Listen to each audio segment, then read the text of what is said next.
Hello, I want to welcome everyone to tonight's program on estate and asset protection planning, which is part of a series of programs being offered by NYCDS corporate friend, Mandelbaum Barrett. First, I'd like to give a brief background on tonight's speaker. Jason Marx is a partner at Mandelbaum Barrett, specializing in tax, trusts, and estates.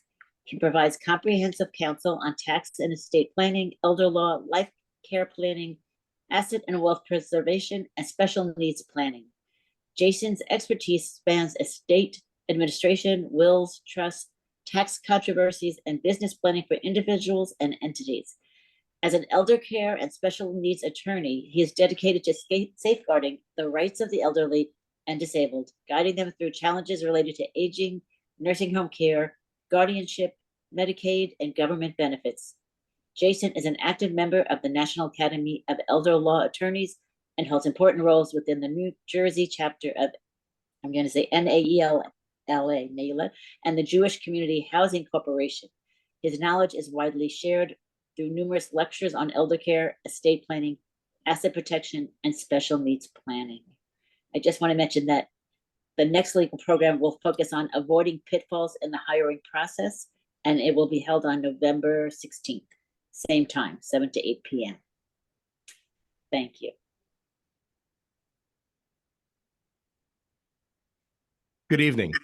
Welcome to Protecting Smiles and Your Wealth, an overview of estate and asset protection planning. My name is Jason Marx, and I'm a partner at Mandelbaum Barrett, a law firm in Roseland, New Jersey, and I'm a partner in the tax and estate planning practice group.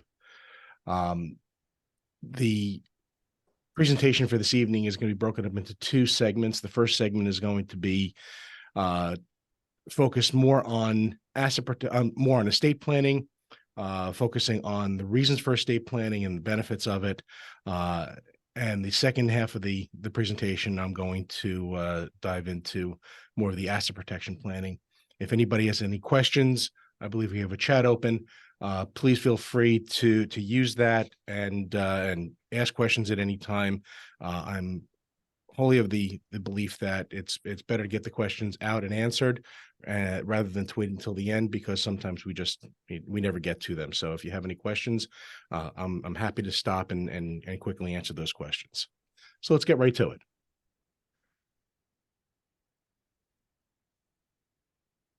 What is an estate plan? So an estate plan is really, it's a map. It's a map of what you want as far as your personal and financial affairs. Who is going to receive your assets when you pass? What is going to happen in case you become incapacitated or die? Who is going to take care of matters for you if you are unable to do that for yourself? Let's talk about who needs an estate plan. Pretty much everybody needs an estate plan. It's really not just for the wealthy.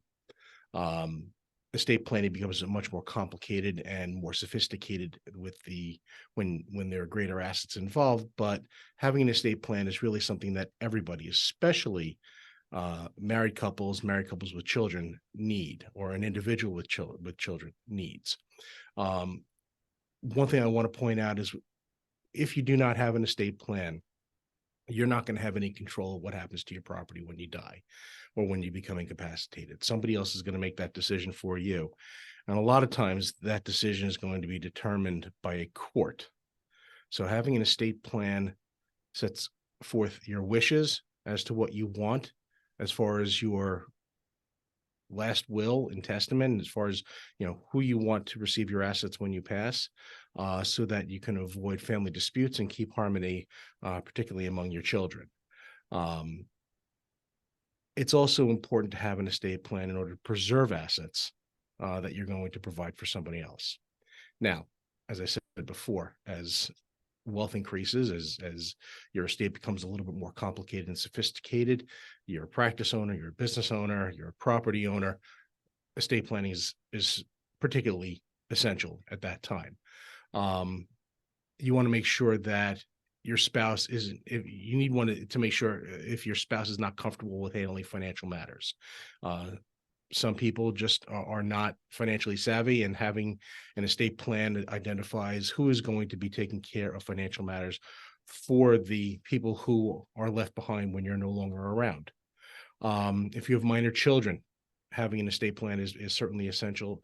Identifying who is going to be serving as guardian for them if there are no parents around to care for and raise their children. From a tax perspective, uh, having an estate plan is very important in terms of making sure that the exemption from the federal estate tax and the New York estate tax is also addressed. So what I mean by that is every individual has an ability to pass up to $12,920,000 in 2023 free of federal estate tax. The amount is different. It's roughly about $6 million in New York, or $6.9 million for New York estate tax. That number changes a little bit, but as you can see on the screen, that federal exemption amount is going to change, and it is scheduled to revert back to what was in existence back in 2017. And that's going to happen on January 1, 2026. And with the adjustments for inflation, the exemption will probably be, we don't know exactly, but I anticipate that it will probably be somewhere between $6.5 and $7 million per person. So that means today, a married couple can pass up to $25.84 million in free of federal estate tax. Beginning in January 2026, you're looking at somewhere between 13 and 14 million free of federal estate tax. Having an estate plan is also important if you're particularly concerned about your privacy and making sure that your assets are not made public after you pass. And if you own a business, or you own real property, you want to make sure that you have an estate plan in place. So some of the basic concepts that we talk about in estate planning: trust, disposition of property, charitable bequests, succession planning for business owners. That includes, dental professionals who have medical dental practices that they want to eventually pass on at some point in time in their career. Life insurance is an integral part of an estate plan, and having a living will, and in addition to, but it's not on the screen, having a general durable power of attorney. Between the living will and the power of attorney, those are your surrogate decision-making documents where you designate somebody during your lifetime to make decisions for you if you're unavailable or unable to do so. So having an estate plan is one of the key reasons to have an estate plan is to plan for incapacity. If something happens to you and you're not able to work, if you're not able to care for yourself, what's going to happen? And this can happen to anybody at any time. Without having those surrogate decision-making documents that I referred to before, that is the power of attorney and the living will, the only way that authority can be given to somebody to exercise their ability to act on your behalf is through a guardianship process. In New York, that guardianship process is long and it is costly. For those of you who may also be in New Jersey, it's still a time-consuming and costly endeavor. So without having taken the simple steps of, preparing a power of attorney, preparing a living will and a healthcare directive, you're increasing the chances of the likelihood of a guardianship process in the future. So let's talk about the healthcare directives and planning for that. There are three elements here that you see on your screen, one of which is living will. And this is going to, it's basically your last expression of what you want to have happen to you as far as your healthcare treatment is concerned. If you are in some type of terminal state or persistent vegetative state, and it's written in writing. It is a legal document. And so that, sometimes I would suggest that, as it may not relate to you now, but at some point in the future, there are other supplemental arrangements that can be made through your medical professionals as well, that also put your instructions in writing as far as your last wishes as far as healthcare is concerned. And it could say anything from keep me comfortable but let me go to keep me on life support indefinitely. I mean, these are your wishes, and you can have them memorialized how you wish. In addition to this is the durable power for healthcare. This is your healthcare proxy. This is where you designate someone as your healthcare agent to effectuate healthcare decisions, to receive healthcare related information on your behalf. Usually there is a HIPAA authorization that's embedded into the healthcare proxy. And then lastly, you'll see there's the do not resuscitate order. This is something that you'll arrange with your medical professional to obtain, but this is really where it's the medical order that says if something is happening to you and you need to be resuscitated, that you do not want that to actually happen. In terms of property management and how you plan for incapacity, well, one way is to just own property jointly. If you own property jointly where there is a right of survivorship and if something happens to one of the joint owners and that joint owner passes, then by operation of law, the title to that asset, whether it be your home, whether it be an account, or any other type of property that is owned jointly, that property will pass automatically to the surviving co-owner and be titled in that owner's name. Another mechanism to use in terms of property management where there's incapacity is the durable power of attorney, which is what I mentioned before. This is the document where you designate someone as your attorney in fact, or your agent, to make financial and legal decisions for you if you're not able to do that for yourself, or you're unavailable. You could be traveling, and the power of attorney would be effective. Now, keep in mind that, excuse me, keep in mind that the power of attorney gives your agent immediate access. So if you're naming somebody other than a spouse or a child, you may not want that authorization, you may not want that authority to exist right away. And so you can actually design those documents so that they spring into existence or spring into authority upon your incapacity. But in either event, they will survive your incapacity and remain effective as long as you're alive. Once you pass those documents, the power of attorney and the living will are no longer available. Looks like we do have some questions. The question is, if you own property jointly by your heir, would that property be included in federal taxes? If it's in your name and you die with that asset in your name, then yes, it's going to be included in your estate for federal estate tax purposes.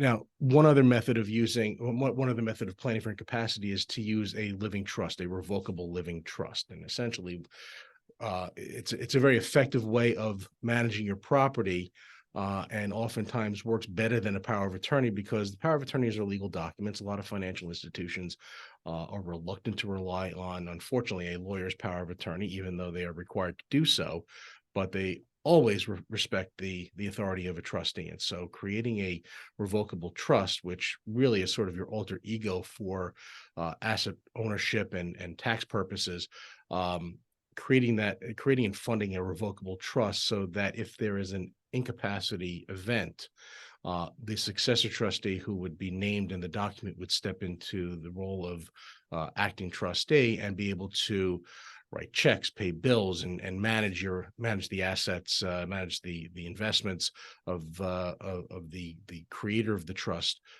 during the lifetime of the creator of that trust.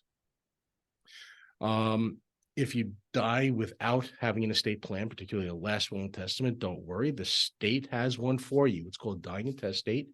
There are laws of descent and distribution.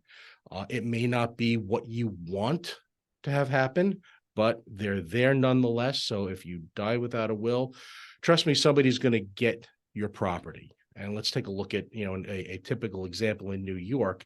You've got a husband who's a father, dies with an estate. In New York, he dies without a will.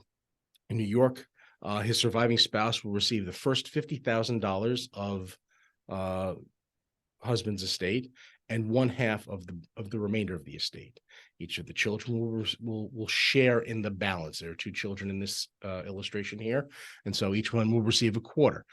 If that's not what you want to have happen, my recommendation is get an estate plan put together, because this way you can avoid the default which is what the state really provides for you. The other thing that you'll see is all the assets here, and I'll get this will really fall into more of the asset protection, but all of the assets here, when you die intestate, pass outright to those individuals. And if you have a wife who's not financially savvy, if you have children who are minors, the last thing you want to have happen is for these assets to go outright to them. If they're young, wife may remarry. If the estate is large enough, then there's the possibility that there could be what I call a predator spouse coming into the picture to swoop the surviving spouse up and take her away. And all he's seeing is dollar signs. So this is a situation where you really want to make sure that you have at least a basic estate plan in place to make sure that you've addressed these issues. So what are the foundation documents aside from the power of attorney and the living wills? You've got your last will and testament, and this is really the crux, the foundation of your estate plan. It's your last expression of how you want your property to be distributed. In it, you will designate the executor, the person who is going to be your personal representative and step into your shoes after you die, to ensure that all of the assets pass as they're supposed to, that all your expenses are paid, your debts are paid, tax returns are filed, etc. You can also designate guardians for minor children, because if you don't do that, if you don't designate the guardian and you have minor children, sure enough, there's gonna be a fight in court, and there will be a judge who will decide who the guardian of your minor children will be.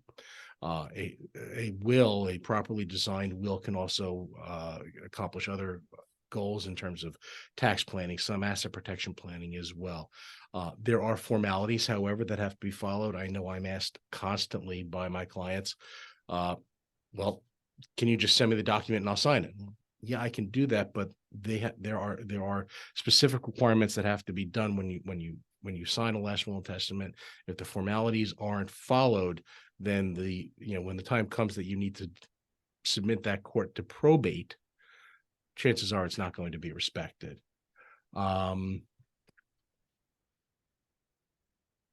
Most wills are going to be probated if all assets are what are called non-probate assets. Either they are owned jointly with somebody else and they pass by operation of law, or all assets are passed by way of a beneficiary designation. In those unusual circumstances, the will may not necessarily have to be probated, but 9 times out of 10, I'd say a will is going to have to be probated. And that means you're going to file the will with the surrogate's court, and the surrogate's court is going to qualify the designated individual to serve as executor of the estate and possibly as trustee of any trusts that are created under the terms of that will. Through the probate process, through the administration process, the executor is going to marshal all of the decedent's assets. They're going to pay all debts and administration expenses, file any last tax returns, including any income tax returns or estate inheritance tax returns. And then they're going to make distributions according to the terms of the last will and testament. This process, on average, takes anywhere between 1 to 3 years, depending upon the complexity of the estate. The benefits of going through the probate process is there is court supervision. So you know that things are going to be handled correctly because you've got a court that's going to oversee what happens. And you can arrange for, and you can ensure that there is protection for the estate against claims of creditors. It can be a very time-consuming process. When you go through the probate process, there is issues with transferring title. There are fees associated with it. If you are a resident of New York and have property in another state, you own a vacation home, or let's say you're a snowbird and you have a place down in South Florida, and that Florida property is in your name, then sure enough, you're going to have to go through what's called ancillary probate. You're going to have to go through a probate process specifically for that one particular asset. It increases the time, it increases the cost, and chances are, because if you have a New York or a New Jersey attorney up here, helping you with the administration of the estate, and they're not really versed in the nuances of the probate system where the property is located, you're likely going to have to hire a local attorney to do that, to help you out with that as well. Can you avoid probate? Yes, you can avoid probate. It's not necessary for the most part. States like New York, New Jersey, where I am also, uh, are probate is relatively easy. Although in New York, it is taking time just because the courts are slow, but it's not that difficult to go through the probate process. It can be avoided if all assets are owned jointly, if all assets pass by beneficiary designation. Invariably, though, there's going to be that one or two, there are going to be one or two assets. Mostly it's going to be the car that has not been either put into joint name or put into a trust, or it doesn't pass by any beneficiary designation. And so because of that one little asset, most likely there's going to have to be a probate event, a probate process that's going to have to be opened up with the court. I just want to go through some of the tax basics on from an estate tax perspective.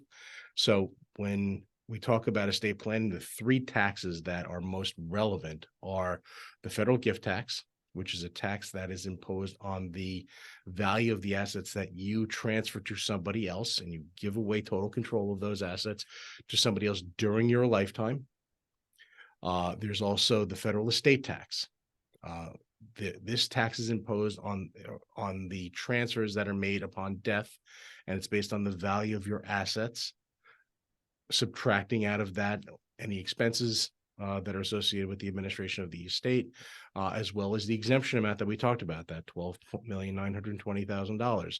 That also gets deducted from the value of the gross estate, and whatever you're left with is going to be subject to the federal estate tax. Now, the federal estate tax and the federal generation and the federal gift tax are taxed on amounts at 40%.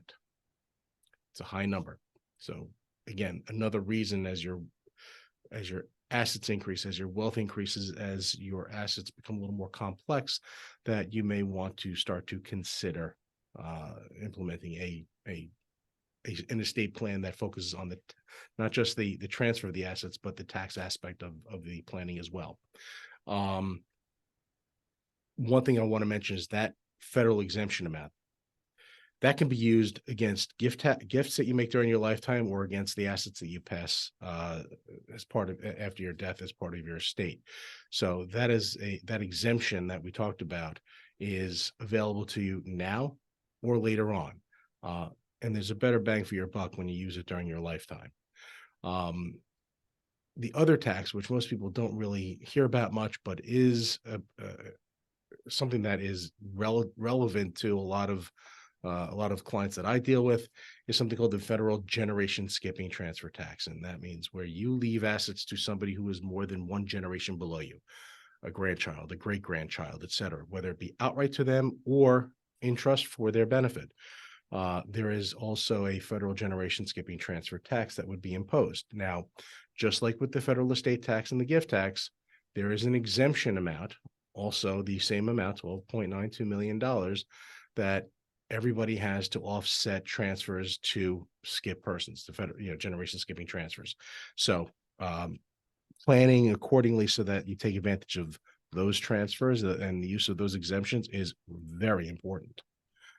The gift tax. There's you and there's a person who's receiving property from you. It's really very simple. That donee can be an individual, be a child, could be a trust for a child. Either way, there's you and there's the donee, and then the gift tax may apply. Everybody has what's called an annual exclusion against gifts, and that in 2023 is $17,000. So you can give away up to $17,000 per person per year. Okay. Any amounts that are gifted in excess of the $17,000 will be called a taxable gift, and your lifetime exemption will be applied against that. So if you make a gift of $117,000, the first $17,000 gets the benefit of the annual exclusion application, and the other $100,000 you'd use your lifetime exemption to offset that. So there really would be no out-of-pocket gift tax that you would have to pay. You would just use that lifetime exemption during your life. The gift tax, there's your estate. So the assets that you have when you die go fall into your estate, and then the estate will distribute to the beneficiaries. And again, just similar to gifts, it applies to transfers made at death. It generally does not apply to transfers made to spouses or to charity because they get a deduction. You can transfer as much property between you and a spouse as you want. 100 million. Doesn't matter. Uh, when you die, if you leave all your assets to your spouse outright or in a specially designed trust that qualifies for a marital deduction, really what you're getting is a deduction, a full deduction for the amount that you pass to your surviving spouse. It's not an exemption or exclusion of the assets from your estate, just unlike the use of the exemption amount. Really what you're doing is you're just deferring the application of the tax until the second spouse passes. The $12.92 million exemption applies for 2023 against gifts and estates. That number is going to go up for 2024, and we'll probably have the numbers soon as to what those will be in the next month or so. One feature that is important to understand, and this is something that is relatively new, is something called portability. When one spouse dies, if they have not used all of their lifetime exemption from the gift and estate tax, if there's any amount remaining after the first spouse dies, the surviving spouse can transfer over to themselves the predeceased spouse's unused exemption. That's called what they call deceased spouse unused exemption. And there has to be an election that's made, and that election is made by filing a timely filed federal estate tax return. And even if a federal estate tax return is not required to be filed, if portability needs to be elected, that's the only way that is accomplished. So typically I recommend to clients when one spouse dies that the surviving spouse file an estate tax return just to elect portability, because you never know what's going to happen after, the first spouse dies. Where is the surviving spouse going to come into money? Did they hit the lottery? Did they get remarried and inherited? They inherited money from somebody else. There's the possibility, and it would do the surviving spouse a great disservice not to make that election. So the federal generation skipping transfer tax, this is what I was talking about before. It applies either against gifts that you make during your lifetime or in transfers made at death through your estate. And this is where transfers are made either outright or in trust to somebody who is going to someone that is more than one generation below you. So if you leave assets to or for the benefit of a great grandchild or a grandchild, those are skip persons, those would be transfers that would be subject to the generation skipping transfer tax, to which the available exemption would have to be used. And just like the estate tax, whatever you've not used during your lifetime would be available upon your death. So just to, again, just to summarize everything, in 2023, 2024, the top rates are 40%. One thing I do want to also mention that I did mention before, we talked about portability. While portability applies for the federal estate tax exemption, it does not apply to the generation skipping transfer tax exemption. So if you don't utilize the exemption during your lifetime or against your estate, you've lost the ability to use it later on through the surviving spouse. Right now, the gift and estate tax exemption is $12,920,000 in 2024. Again, we don't know the numbers yet; those are to be determined. But my guess is that it'll probably be somewhere about $13,100,000 per person, and that goes for the generation skipping transfer tax exemption as well. So, what are some of the benefits of lifetime gifting? and from the estate planning perspective? Well, a lot of times clients will want to say, they say to me, yeah, I want to see my kids enjoy it. I want to see the smiles on their face. I want to see them, getting the benefit of, what I'm leaving for them. So that's one of the reasons why lifetime gifting is used. Unless you minimize the transfer tax upon death, for those individuals who are likely to make annual exclusion gifts, so that's $17,000. You do that year over year. There's no gift tax cost. There's no utilization of the lifetime exemption when the amount is at the annual exclusion amount of $17,000. And then when you pass, there's less in your estate to be subject to tax. All of the appreciation on the assets that you've gifted happens outside of your estate. So if there's an estate tax benefit of making lifetime gifts, which is why I said before, gifting during your lifetime, there's a better bang for your buck. The downside is that there is no step up in basis, meaning that when an individual dies, the basis in their property gets adjusted to whatever the value is at date of death. So when that property is sold, there'll be less gain to be recognized on the sale. For example, you buy a house for $250,000. When you die, the house is worth $1 million. If you own that house when you die, the basis in the house becomes $1 million because that's the value of the property as of date of death. When your beneficiaries go to sell the house and let's say they sell it for $1 million, there's no gain, therefore there's no income tax to pay. When you make a gift of property, let's talk about the house again. You buy a house for $250,000 and you gift it to your children. Now, what you've done is you've transferred the property to them. They take that property with the same basis that you had when you owned it. So in their hands now, they now have they have a property with a $250,000 basis. When they go to sell it for $1 million, they're going to recognize gain of $750,000, and they'll have to pay tax on that gain. So there's a lot to consider when planning an estate as for tax purposes, is who's going to pay the tax and how is it going to be paid. So we talk about transfers excluded from the gift tax. We have the $17,000 per person. For a married couple, they can make gifts together up to $34,000. If a transfer is made or if a payment is made directly to an educational institution or to a medical care provider, that is not considered a gift, and it doesn't go against the annual exclusions or the lifetime exemptions. So if you're a grandparent and you want to make a gift, or your parent wants to make a gift to pay your child's tuition in college, tell them not to make the gift to you, pay directly to the university, because then it's not a gift that has to be reported, and it's not a gift for gift tax purposes. Trusts are a very useful tool as far as tax and asset protection planning is concerned. They can protect against incapacity, as we talked about earlier in this program. They are very useful for tax minimization purposes. They allow, depending upon who the trustee is, for the centralization and the professional management of assets.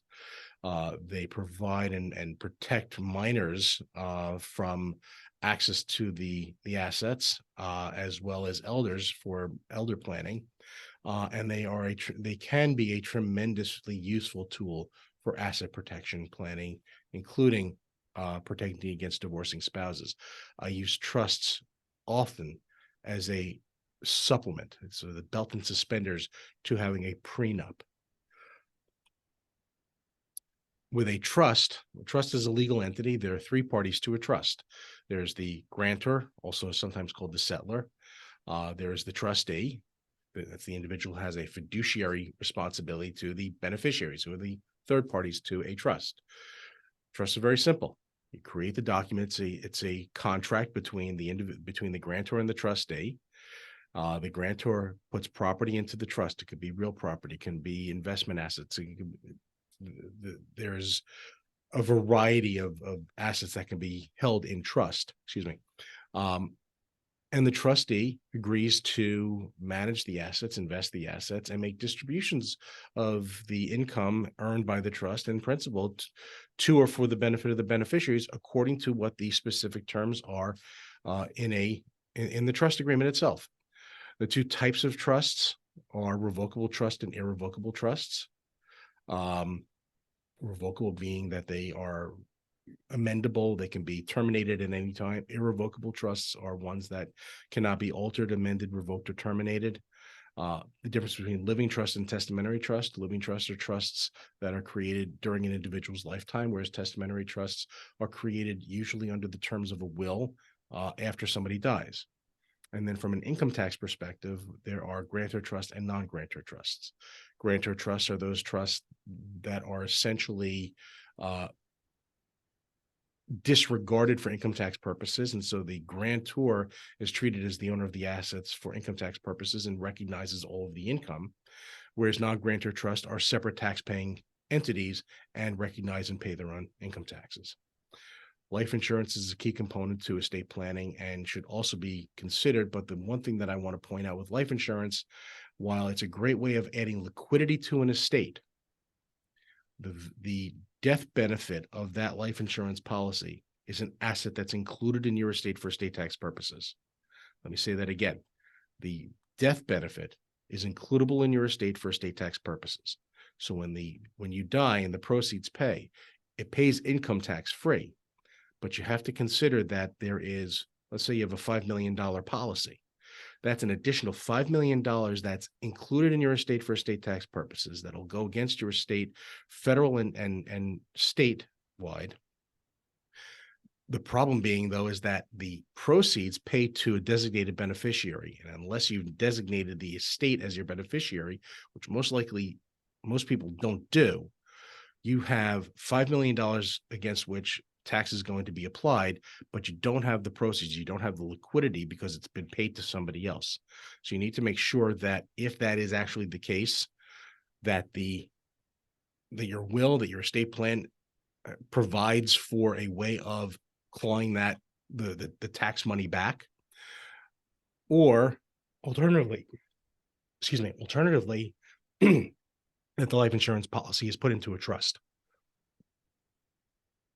for the benefit of the same person or persons who would have been beneficiaries of the policy in the first place. I'm going to just go through a little bit of this, but this is the irrevocable life insurance trust. You create a trust. The trust becomes the owner and the beneficiary of the policy. When you die, the policy proceeds pay into the trust, and the trust is used to benefit the beneficiaries who are identified in the trust agreement itself. It allows for the value of the policy. That's that $5 million that I talked about before. It allows for the value of that policy to be excluded from your estate for estate tax purposes. If the trust is the initial owner and beneficiary of the policy, the value is immediately out of the estate. If, however, you own the policy and transfer ownership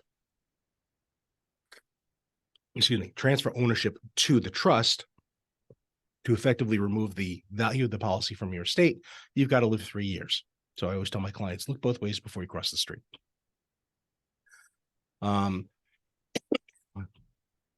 just going to jump ahead a little bit. And let's talk about asset protection planning, because I think we have about 15 minutes or so left, and I want to be able to touch upon some of the relevant points here. So what is asset protection planning? And I think we can define that as the process of structuring assets so that they are protected against risk of loss. There's a lot right in that one sentence.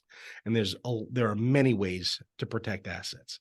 Let's talk about who needs asset protection planning. A lot of people do. Usually it's professionals, but it's anyone who's exposed to risk of lawsuits.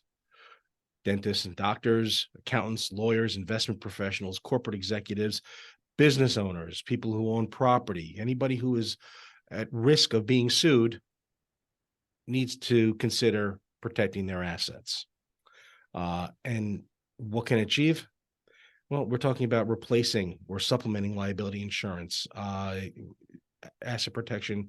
It covers lapses in professional insurance. It discourages lawsuits.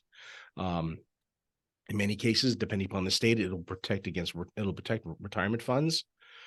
It'll obtain leverage in negotiations with creditors, because if you have assets that are properly owned and structured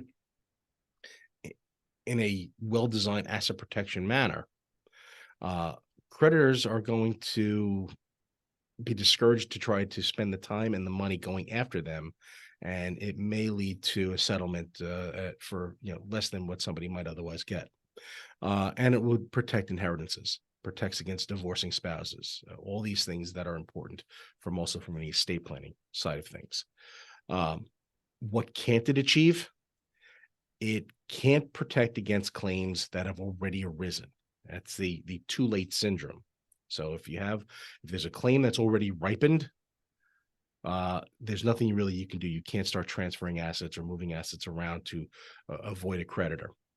It can't protect against claims to evade or avoid creditors. And most likely, it probably will not protect against threats of claims or threats of lawsuits. So if somebody has sent an email or a note threatening that they're going to initiate some type of legal action against you, and you decide to engage in some type of asset protection arrangement, by that time it may be too late. Let's talk about fraudulent transfers. And basically what fraudulent transfers are transfers that if a client violates one of the fraudulent transfer rules when transferring property, that transfer will be deemed to be void, null and void. So you transfer assets to somebody else. If it occurred within a certain period of time after a claim has arisen or threatened, that's called the statute of limitations period. Unfortunately, that transfer will be clawed back, and the creditor will be able to get at it. What are the difference between the types of creditors? Well, let's talk about present creditors, and those include people or entities to which an individual owes an obligation, regardless of whether that obligation has come due. Okay, so it's a present obligation that's due to somebody else. Future creditors. These include potential creditors for which no obligation currently exists. However, it is foreseeable by the individual that such specific potential creditors' claims may actually accrue. And these creditors are predictable and expected. However, their claims have not yet accrued and an obligation has not yet been incurred. And then there are all other potential future creditors. Fraudulent transfer rules don't apply to these transfers. Don't apply, and these transfers will be deemed void as to these types of creditors. So potential future creditors, again, you want to be very careful. And so what are fraudulent transfers?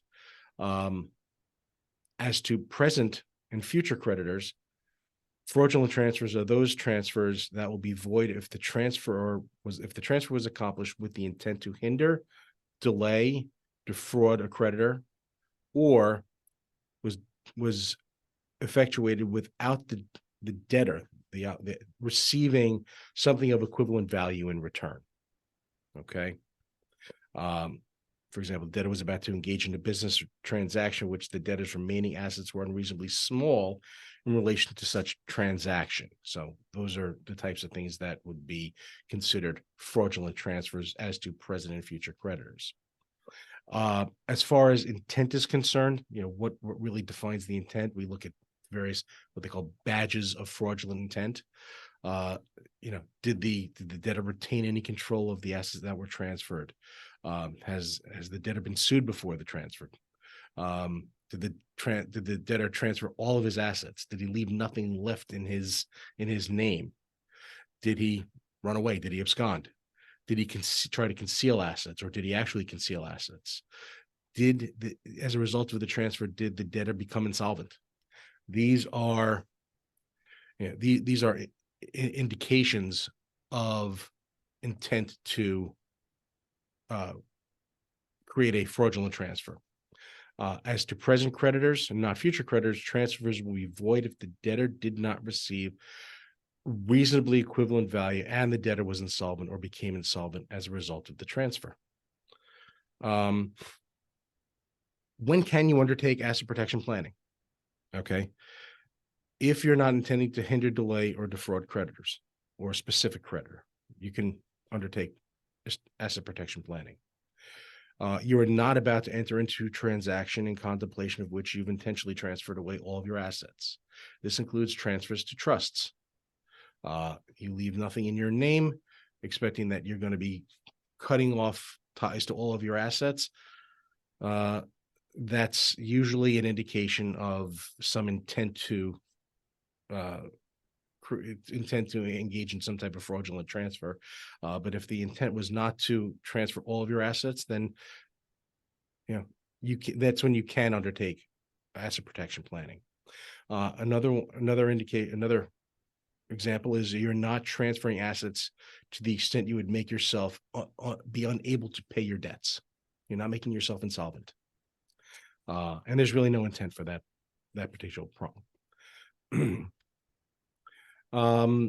Some basic definitions, and these are types of entities that are very often used in connection with asset protection planning. First is limited partnership, and this is an entity created for the purposes and intent of making a profit, and there must be at least two owners for there to be a partnership.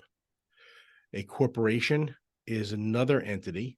It's a legal entity created for the purpose and intent of conducting business. The ownership structure is limited for C corporations. With respect to S corporations, small business corporations that elect to be treated as an S corp, there are certain restrictions on ownership. The owner's liability is limited to the capital contributed to the entity, and it's a separate taxable entity. As it relates to the limited partnership, it is not a separate taxable entity. It's a pass-through entity. So all of the income attributes, income, gains, losses, deductions, credits, all that are earned by the limited partnership are passed along to the partners. It's a limit in the limited partnership. There are two classes of ownership. You've got the general partner. That's the partner that takes on all of the risk, has all the control, the voting. And then there's a limited partner who takes no risk, and they have no control or voting rights as to the entity. And then there's a limited liability company. And this is an entity created for the purpose of intent of making a profit. The owner's liability is limited also to the capital contributed. And in this instance, just like unlike a corporation, this is taxed more like a partnership. The income attributes are passed through to the members. Owners of a limited liability company are called members, not partners. And so the income is passed through. Unlike a partnership, though, a limited liability can have just one member. They can be single member LLCs. And when a single member LLC is used, for income tax purposes, it's treated as a disregarded entity. It's important to know the laws of the state in which the LLC is being formed, because sometimes a single member LLC does not get the same type of limited liability protection that a multi-member limited liability company might receive. I'm going to go through this a little bit quickly because we are running out of time, and I want to leave a little bit of time for questions at the end. Talk about a little bit of protecting retirement accounts, 401ks, et cetera. There are, from a bankruptcy point of view, there are exclusions versus exemptions in bankruptcy. So with respect to the bankruptcy estate, when someone enters into bankruptcy, there is an estate that is formed, which is made up of the debtor's legal and equitable interest in the property. Okay. In other words, all property that is not either excluded or exempt from the estate is included and subject to claims of creditors. Excluded property never enters the bankruptcy estate. Exempt property initially becomes part of the bankruptcy estate, but through the process of the bankruptcy is removed by the debtor declaring it to be exempt and electing it to be so under the federal list of exemptions or the state list of exemptions. There's federal law and there's state law as it relates to bankruptcy. So this is, oftentimes a lot, where individuals will shop forums before they enter into bankruptcy. They'll move to another state which may have a little more favorable bankruptcy laws. With respect to spendthrift trusts, there is a specific exclusion of bankruptcy. Now, a spendthrift trust is a trust in which the beneficiary is specifically precluded from pledging the assets in the trust as collateral, drawing the assets out. I mean, it really is. It creates a hold against the assets against the beneficiary, so that outside creditors can't just get to it. But there's a specific exclusion of bankruptcy for these types of trusts that's contain a restriction on the ability of a beneficiary to transfer or to assign any interest in those assets. I'm going to just jump ahead a little bit. Those are a couple of things that I do want to get to, particularly limited partnerships and LLCs and asset protection planning. If you own an asset, whether it be real property, whether it be a bank account, an investment account, doesn't matter what it is, a creditor, if it's in your name, a creditor can get to it. Okay. So what's your first line of defense? The only way to achieve some measure of protection is to use the LLC or limited partnership statutes that are available in your state.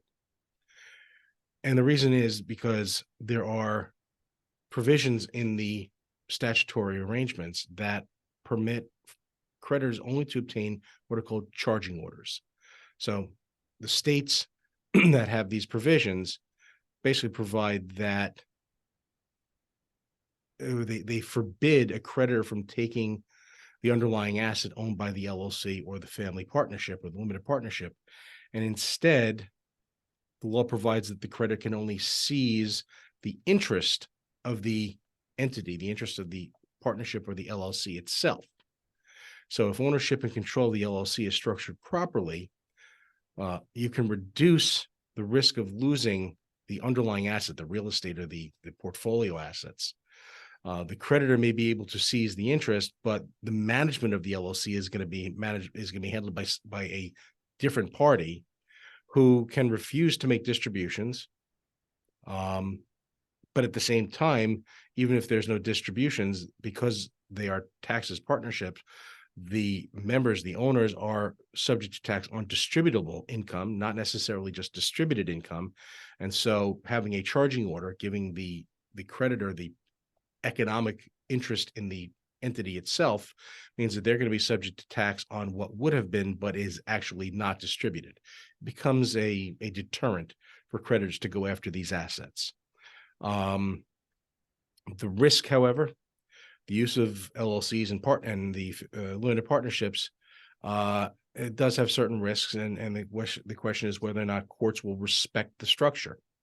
They should, but as I said, there's nothing guaranteed, and particularly if the LLC is a single member, you have to look at the state's law. You have to look at cases that have been rendered in those states to see if the courts would respect the structure of the entity.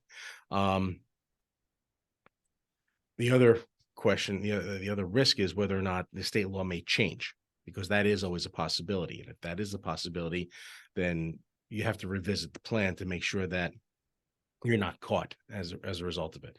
Bottom line, they're a good first line defense, but certainly, it's not the be all and end all of asset protection planning. Protecting your home, using a limited liability company or a family limited partnership structure is not going to work. There is no business purpose for establishing these particular entities for personal use property, and so there's those entities are not going to provide the asset protection structure that you would hope for with respect to other types of assets that are not personal use. Joint ownership with a spouse is one way of protecting ownership. If done prior to any potential claims of a fraudulent transfer, and again, here's where timing is everything, this could work.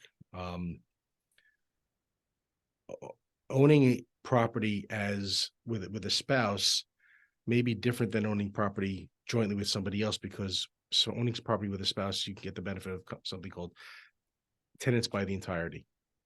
Whereas the claim against one of the spouses by a creditor will not force a sale or force a partition of the property, and will protect the assets for the other spouse, the non-creditor spouse. I believe I am running out of time. I think I just have a few more minutes here. So I just want to go through this a little bit more. Protecting liquid investments. This is one area where a limited liability company or limited partnership is effective, because you can use that structure as a means to consolidate the centralized management of those assets for family purposes. So it doesn't necessarily have to be for an actual business, but it can be for family management as well. The use of Delaware Trust, Alaska Trusts, Nevada Trust, and other domestic asset protection trusts. That's what the DAPT trusts are. There are a number of states around the country that have enacted asset protection trust statutes, and these laws provide additional asset protection for clients. As one example, I have one client who has an Alaska trust, is getting married, and thankfully the assets in those trusts, even though he is a beneficiary of that trust, those assets are protected against claims that could be made if his marriage does not work out. So again, you have to look at the statutes in every state, but there are a number. I like Alaska, Nevada as my go-tos, but there are a number of states with domestic asset protection provisions that allow for the use of protecting assets around here. The risks, however, no one's really going to be sure of the outcome. It's hard to, if a claim is made and you've set up a trust in another state, trying to defend against those claims using the other state's laws where you may not be in that state, the courts may not really understand them, and educating a court about the laws of the asset protection laws of another state is going to be somewhat of a challenge. And then there's a question about whether or not other states are going to, one state is going to respect another state's laws. The extreme to the asset protection trusts is going offshore. And I say this is the Cadillac of protecting liquid assets. But basically, this is where you establish a trust in another country with an offshore trust company that has no contacts with the United States, has excellent credibility, and is a country with a stable government. There are a few that do exist. You establish an account in the United States and at a U.S. investment firm, either in the name of the trust or in the name of a limited liability company that will be wholly owned by the trust. You transfer liquid assets into that trust or into the LLC that is owned by the trust, and you just sit back and wait. There are appropriate tax forms and administration issues that have to be dealt with. And in this case, the liquid assets don't leave the U.S. until a creditor is about to seize them. And depending upon the terms of the trust, the trustees might always be able to jump jurisdictions to always stay ahead of the creditors. You have to really know the offshore creditor laws to be able to do that, but they exist.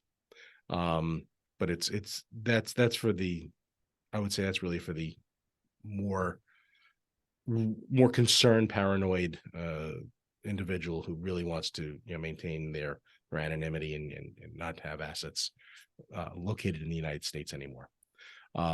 Most of the time, the domestic asset protection trusts are more than sufficient. So let's talk about protecting assets for your family and the use of trusts. A properly designed estate plan should include asset protection trusts, whether those trusts are set up in one of those domestic asset protection trust states or designed in a way that the assets that are held in the trust are shielded from claims of potential future creditors, claims of potential divorcing spouses. It's easier to do this for someone else than it is for yourself, but it is an extremely effective tool. The use of dynasty trusts for spouses and children, trusts that will last more than one generation, that will last multiple generations, and that are completely discretionary, meaning that the trustees have the ability to distribute and use the income and the principal of the trust for any reason or no reason, use as much, all, little, or none for the benefit of the beneficiaries. Those are the trust designs that will provide the most asset protection for the beneficiaries. There are drawbacks to them. There are limitations on what a spouse or a beneficiary can do in terms of distributing assets to themselves. They may need a co-trustee to serve with them. There are ways to design and structure the trust so that there is some more flexibility, but there's always a give and take. You want the protection, you have to take a little bit of the bad with the good. And I think I've come to the end of my program here. Insurance and annuities, we could talk about them. Each state has their own its own laws as it relates to whether or not they are protected. I welcome any questions at this point in time. Again, my name is Jason Marx, and it's been a pleasure to be here speaking to you. Okay, in New York, you can only own a dental office if you're a dentist, correct? If you have a trust, how do you ensure that your non-dentist spouse can sell your practice when you pass away? Well, yes, only the dentist can be a owner of the practice itself. There should be you should find a way to give your spouse some authority to at least sell the practice, or more than that, maybe arrange and have some kind of exit strategy, exit plan to sell the practice to somebody upon your death. But typically it's going to be, when you die, there's just a practice, there may have to be a liquidation of the assets at that time. There may not be much more than liquidating the assets, which may include the physical assets of the practice and the patient lists.